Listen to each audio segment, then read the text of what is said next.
Salut à toi. Aujourd'hui, j'aimerais te parler de designer, ou plutôt de dessiner ta vie. En effet, on a tous le droit de vivre notre vie rêvée et on ne s'assied ou on ne prend pas suffisamment son temps pour dessiner sa propre vie. Quand je veux dire on s'assied, eh bien, on devrait s'asseoir et prendre le temps de prendre peut-être un carnet, un calepin ou bien sa tablette, son ordinateur portable et designer sa vie rêvée. Alors, qu'est-ce que tu veux, qu'est-ce que tu ne veux pas dans ta journée rêvée?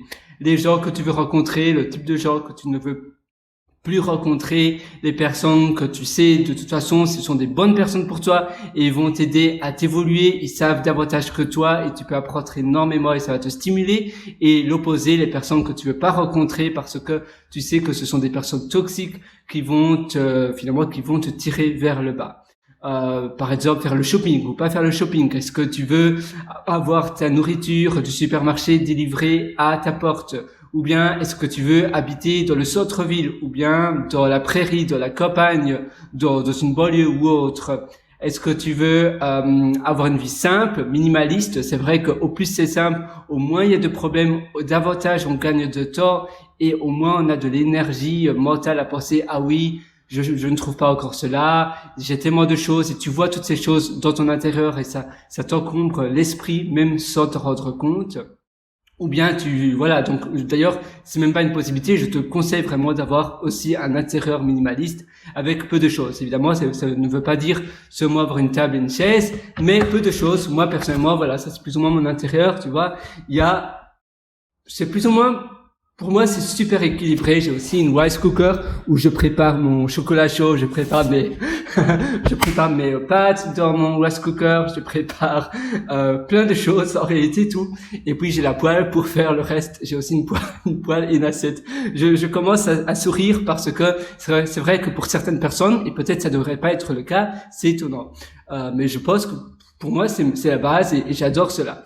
Il y a plein de choses finalement que tu peux designer dans ta vie rêvée.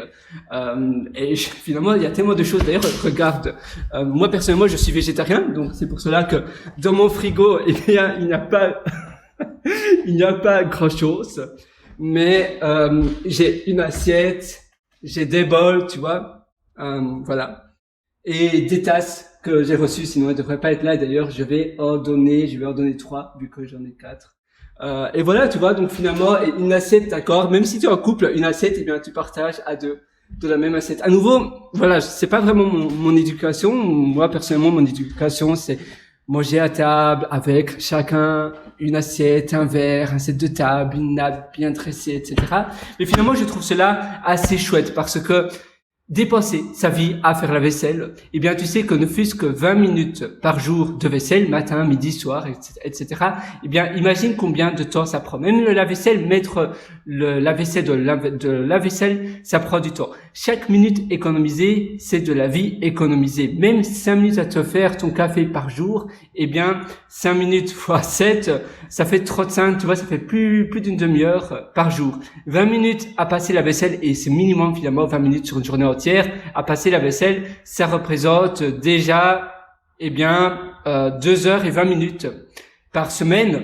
Et donc, 2 heures et 20 minutes par semaine, tu imagines, ça fait 9 heures par mois, pratiquement.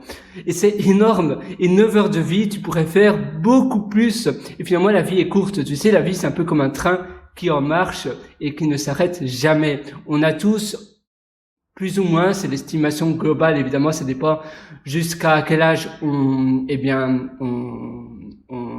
part, on décède, si tu préfères. Mais c'est vrai qu'à partir de 70 ans, on est déjà moins dans un état en forme, même si c'est des personnes très en forme, mais en réalité, on a tous 800 000 heures sur Terre, plus ou moins. 700 000, 800 000, un peu plus, un peu moins, mais c'est plus ou moins cela.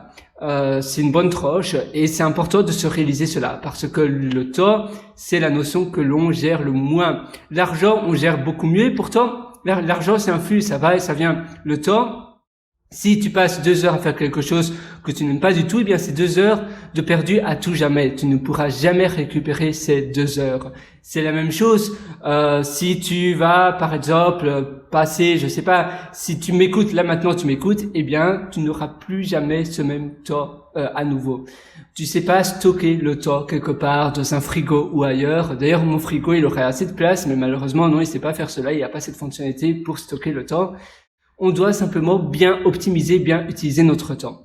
Et il faut aussi apprendre à déléguer. Tu peux même avoir un taux horaire, d'ailleurs, un tarif horaire. Tu te dis, voilà, moi, mon tarif horaire, c'est 100 € par heure. Alors, est-ce que nettoyer, faire le ménage chez moi, est-ce que faire appel à une femme de ménage, à quelqu'un qui nettoie le ménage dans mon appartement, dans ma maison, ça me reviendrait moins que 100 €? Si la réponse est oui, eh bien, tu devrais déléguer cela. Tu as plein de choses finalement que tu peux dessiner dans ta vie idéale. Donc comme je te disais, les personnes que tu veux côtoyer ou pas, le lieu, la géographie de où tu voudrais habiter, le style de vie et la manière dont tu veux monétiser ta vie. Tu as plein de choses, les routines au quotidien.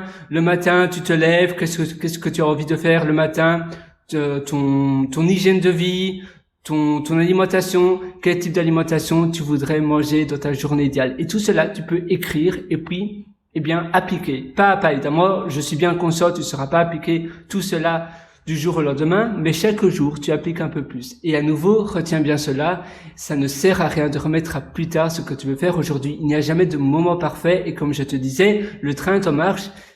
Une journée de perdu, c'est une journée de perdu. Alors, agis, fonce et fais de belles choses. Moi, je suis avec toi. Et d'ailleurs, si tu veux aller encore plus loin dans l'amélioration de ta vie, je t'ai aussi concocté un atelier qui s'appelle Belle Vie.